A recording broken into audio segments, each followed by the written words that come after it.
Seja muito bem-vindo a mais um podcast, a mais um episódio do podcast Saber e Crer. Na semana passada nós não tivemos nenhum episódio e eu já vou explicar por quê.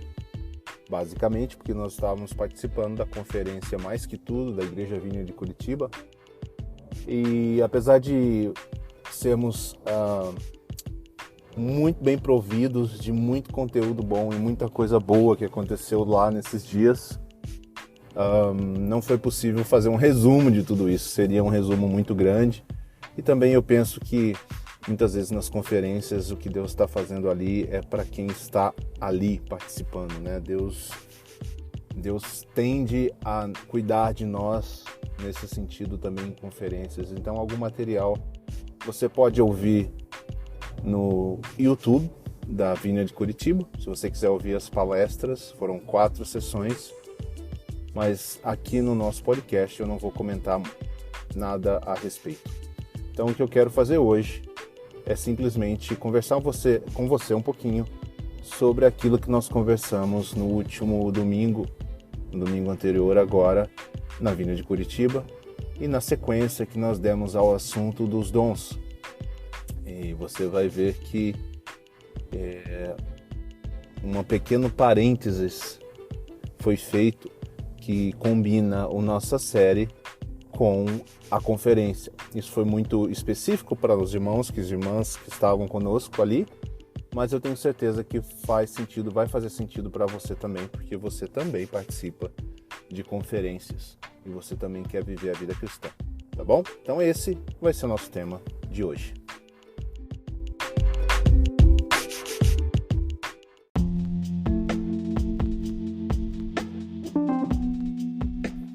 Muito bem, seguimos então. Quais seriam 2 coisas muito importantes para nós termos em mente para utilizarmos ou mantermos em períodos ou em momentos pós-conferência?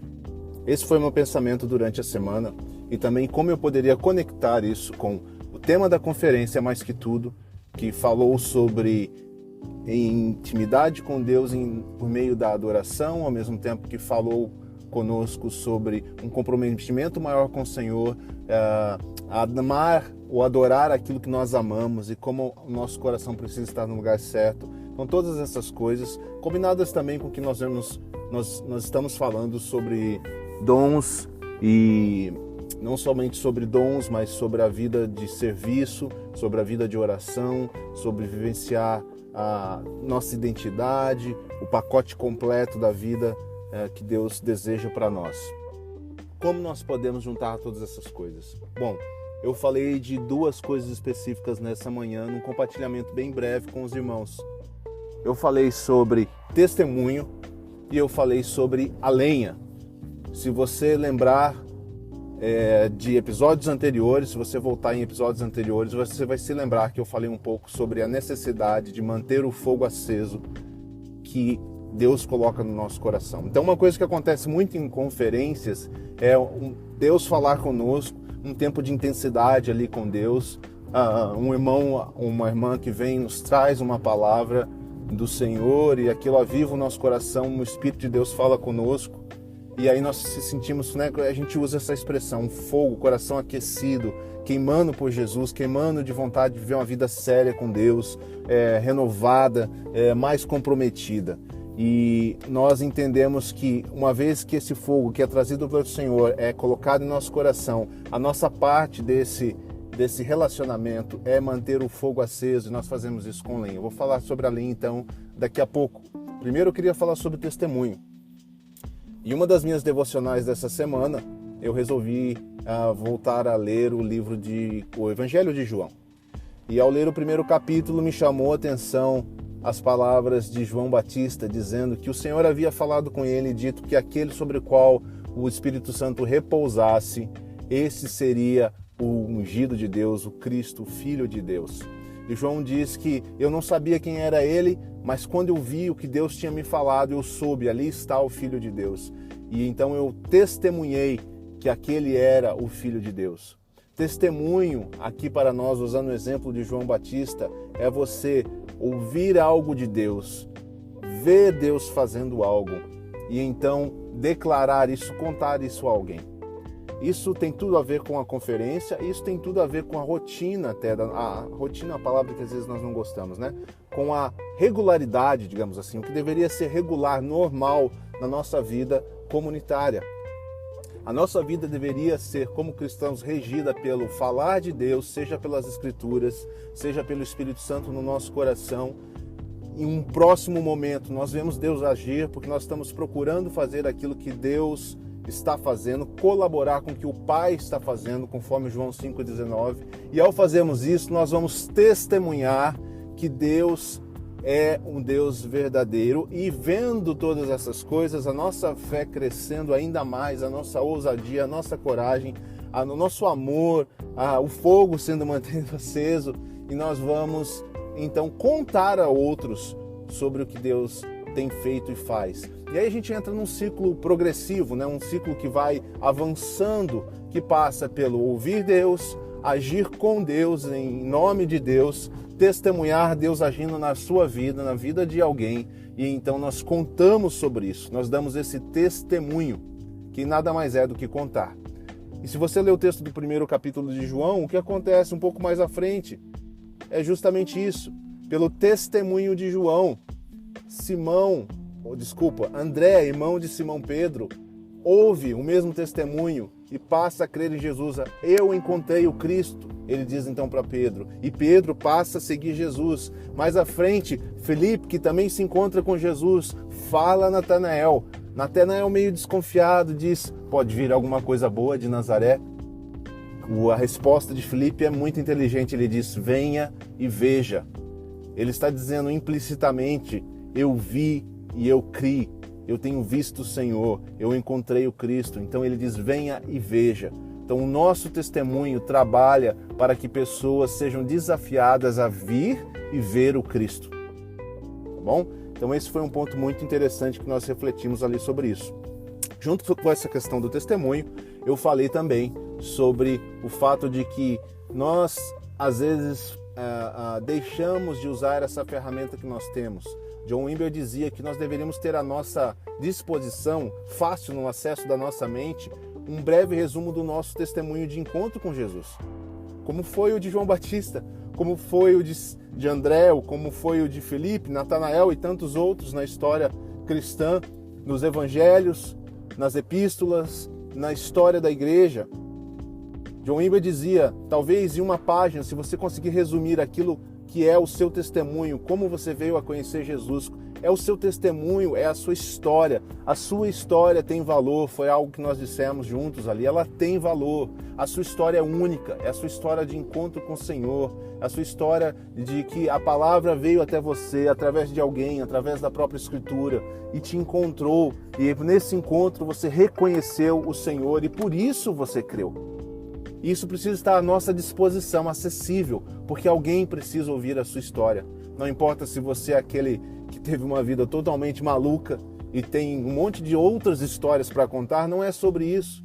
Não importa se você é aquele que cresceu já num lar cristão, sempre esteve na igreja, então você talvez não tenha histórias daquelas mais cabulosas para contar, mas existe a sua história. Eu era alguém que cresceu na igreja, eu ouvia meus pais falando de uma fé, de um Cristo, mas houve um momento em que eu criei também.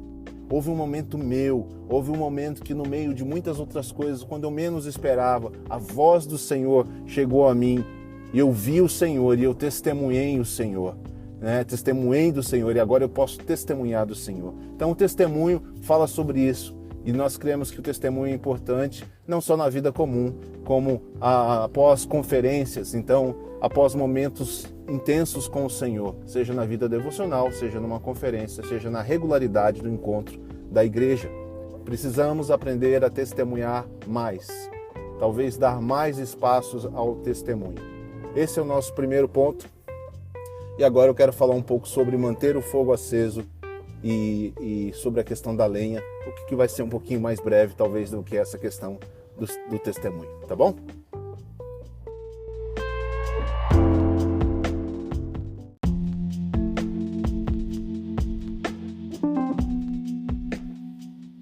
Muito bem, por fim vamos falar sobre a lenha.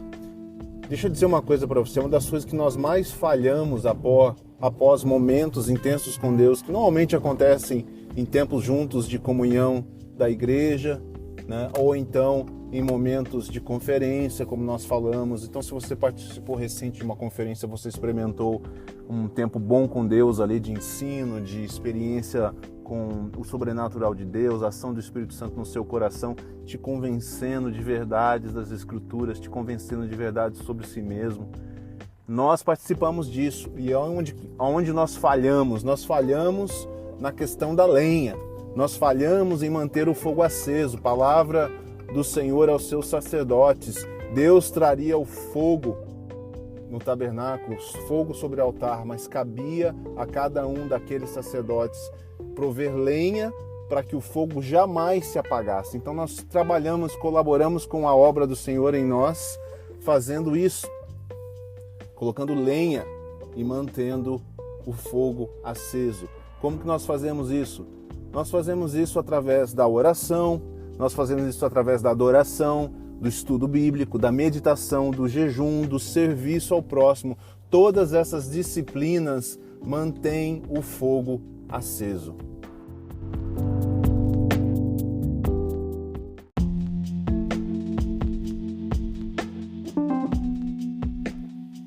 Agora, essas disciplinas, elas precisam ser praticadas com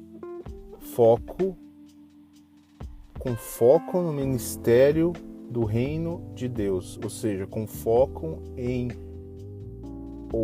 deixa eu mudar essa frase, talvez não com foco, mas com a percepção, a consciência, né? Estar cientes de que nós estamos exercitando o nosso sacerdócio, ou seja, nós ministramos a Deus e ministramos aos homens na nossa posição que o Senhor nos colocou agora. Então, tudo que nós fazemos de disciplina não é uma coisa egoísta, no sentido eu quero me desenvolver, crescer, me tornar um super crente, mas eu quero estar melhor preparado, melhor em ouvir Deus, melhor em ousadia, em coragem, capacitado pelo Espírito Santo para exercer o ministério do reino em favor de Deus, em favor dos homens. Então, mesmo quando eu oro dentro de uma perspectiva agora de interceder em favor de todos os homens, orar para que os homens, né, as mulheres, né, as pessoas sejam alcançadas por Deus, tocadas por Deus.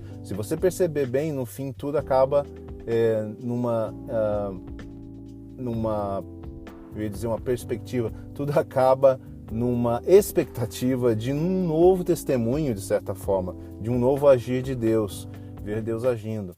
A gente estava falando na igreja sobre isso, sobre a possibilidade de nós estarmos fora ali da igreja durante o tempo de reunião, de culto, e simplesmente darmos um bom dia, entregarmos um folheto, um panfleto, algum informativo para alguém que passa ali, uma breve conversa de 20, 30 segundos, dizer que nós estamos ali, que ele é bem-vindo para visitar.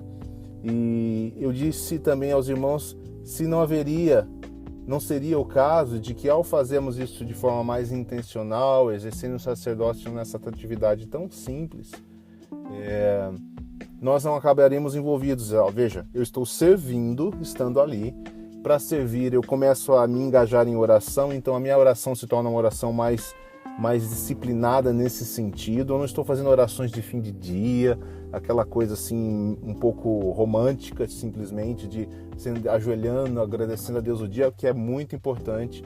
O salmista diz que a gente deita à noite, né, e deveria se lembrar dos feitos de Deus durante o dia. Faz parte da sua relação, mas a oração também agora tem um aspecto de ação. Então eu vou orar a Deus em favor daquelas pessoas que eu vou encontrar durante a semana, ou das pessoas que eu vou encontrar nesse momento, nessa atividade ali fora da igreja, durante a reunião, durante o culto. E aí eu perguntei aos irmãos, e se, ao você orar intencionalmente para isso, Senhor, envia para lá aqueles que o Senhor quer que conheçam o Senhor através de nós, através da nossa comunidade.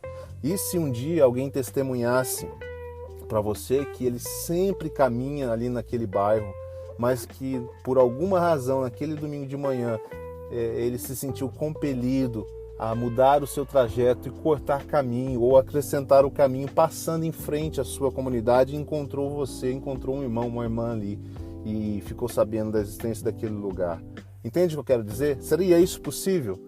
A resposta dos irmãos foi um enfático sim, é possível. E a minha pergunta seguinte foi, então por que nós não fazemos isso e outras coisas do tipo? Então, irmãos, quando a gente sai de uma conferência e a gente deseja manter aquele fogo que o Senhor se renovou no nosso coração, nós precisamos das disciplinas. Os estudos bíblicos mais profundos vão ajudar você a se aprofundar na palavra, conhecer verdadeiramente como Deus é, o que Ele planeja. Isso vai te ajudar na ministração àqueles que sofrem, na oração com aqueles que precisam de oração, no atendimento, no aconselhamento, exercendo o seu papel e deixando de apenas depender da liderança de pastores de tempo integral, remunerados, que estão ali exercendo também a sua função, o seu chamado de uma forma integral, e você delega para eles apenas, quando na verdade todos nós somos sacerdotes, esse agir. O estudo é importante. A meditação, outra disciplina, você absorver a verdade de Deus de uma forma profunda no seu coração. Então, pequenas porções da palavra, ou pequenas palavras até, trechos da palavra mesmo, que você vai repetir ao seu coração e orar diante de Deus e deixar o Espírito de Deus fazer aquilo descer em você, no seu interior. A gente fala às vezes encarnar essa palavra, né? Tá na parte de você, da sua composição, para que você viva por aquela palavra e não apenas saiba sobre aquele texto ou sobre aquele versículo. Então há uma diferença entre a meditação e o estudo, ambos têm propósito e contribuem. Falei já do serviço. Quando você serve alguém, não há como servir regularmente e ter disposição de servir sem, às vezes, a ajuda do Espírito Santo, sem muita ajuda do Espírito Santo, e às vezes sem o Espírito Santo, inclusive, para saber como ajudar, como resolver situações, como trazer libertação, como trazer consolo, exortação, enfim. Nós acabamos envolvendo várias disciplinas nesse cuidado. Então elas trabalham como lenha, alimentando o fogo que Deus tem colocado no nosso coração. E assim aquele clima de sobe e desce, de conferência em conferência, tende a acabar. E é isso que nós precisamos fazer. Nós precisamos de uma igreja cheia de pessoas que vivem o Evangelho. E aí eu termino propondo uma coisa para vocês. Se nós nos tornássemos caçadores de testemunhos, veja bem, não é caçar testemunhos de outras pessoas, aquelas, eu quero ouvir um testemunho poderoso do Senhor. Não, caçadores de testemunhos no seguinte sentido: você trabalha com Deus, você busca ouvir a Deus e você age junto com Deus, e aí você tem uma nova história para contar de um Deus que é real. Eu tenho visto Deus agir assim. Eu trabalhei com Deus nesse sentido e Ele foi gracioso, Ele respondeu, Ele agiu na minha vida, Ele agiu na vida daquela pessoa. Venha e veja, como disse, Filipe para Nataniel. Venha e veja o que Deus tem feito, e eu tenho participado disso, e nós paramos de contar histórias dos outros e passamos a contar as nossas histórias. Caçadores de testemunhos, testemunhos que são o nosso ver. Eu vi, eu testemunhei, e agora eu posso contar daquilo que Deus está fazendo. Que essa palavra seja útil ao seu coração, como tem sido ao meu coração, e as experiências que nós vamos vendo Deus fazer e sermos usados por Deus traz um aumento da nossa fé. Eu não falei sobre isso e não vou aqui estender mais um minuto nisso, mas lembre-se desse aspecto rapidamente, né? A fé, ela é aumentada pelo testemunho. Eu creio com mais intensidade quando eu tenho testemunho, seja do meu irmão, na minha comunidade. Deus está agindo em mim e também nos demais, na comunhão dos santos. Deus está agindo através da minha vida. Eu sou alimentado em fé quando eu ouço um testemunho e vejo Deus fazendo algo na vida de alguém. Eu também cresço em fé porque eu vejo Deus agir através da minha vida, e isso prova que o que Ele disse a meu respeito e eu poder ser usado por Ele é verdade. Enfim, é um ciclo de glória em glória, de fé em fé, onde Jesus é glorificado pela demonstração do seu reino, pela apresentação dele como vivo e real. E isso vai fazendo com que nós nos desenvolvamos como igreja cada vez mais fortes e edificados na rocha que é Cristo. Amém? Que Deus abençoe você, que você tenha uma boa semana, um bom dia, dependendo de onde você estiver. E nós nos encontramos aqui num próximo episódio. Se você achar por bem, lembre-se de compartilhar. Siga no Instagram, @pães e peixes. Não sei porque eu não consigo falar o nome do canal às vezes. Lá você encontra outros materiais escritos e coisas para você também buscar um pouco mais de edificação nesses assuntos que a gente gosta de falar aqui, tá bom? Um Um grande abraço e até a próxima.